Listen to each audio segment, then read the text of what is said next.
میں پہلے ایک لطیفہ جیسا بات نقل کرتا ہوں پھر مسئلہ سمجھاتا ہوں. دیکھو رسول اللہ نے فرمایا ہے بھیڑ بکری اس کے چوکیداری کے لیے کتا پالنا، اس کتے کی اجازت اسلام میں ہے. دوسرے نمبر پر گھر میں جب دشمن کی طرف سے ڈر اور خوف ہو تو کتا پالنا یہ اسلام میں اس کی بھی اجازت ہے. شکار کے لیے کتا پالنا اس کی بھی اسلام میں اجازت ہے. ایک تیسرا نمبر کتا ہے جو گلیوں میں پھرتا ہے، جاتا ہے ادھر ادھر، اس کے بارے میں کیا اسلام نے اجازت دیا ہے یا نہیں دیا؟ تو اسلام کہتی ہے اس کو قتل کر ڈال. اور ایک حدیث میں آتا ہے رسول اللہ فرماتے بنی اسرائیل میں ایک شخص تھا، سنن ابی داؤد جلد نمبر 2 حدیث نمبر 2549.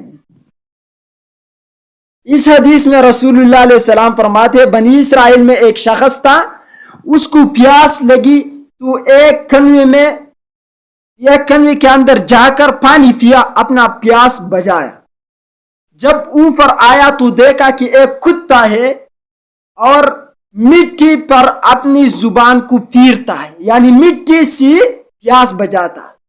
تو اس کے دل میں یہ آیا اگر میں اس بے جان کی خدمت کروں، کیونکہ یہ پانی کے لیے نیچے نہیں جا سکتی، اس میں یہ طاقت نہیں ہے، تو اس نے اپنا جوتا نکال کر منہ میں رکھ لیا، کنویں کے اندر گیا، اس کو پانی سے بھر کر اوپر آیا. جب اوپر آیا جوتا اس شخص کے منہ میں ہے، اس کو منہ سے نکال کر یہاں کتے کے سامنے رکھ کر کتے نے پانی پیا. رسول اللہ علیہ السلام نے فرمایا اللہ کو یہ عمل اتنا پسند آیا کہ رب کریم نے اس شخصیت کا بخشش فرمایا.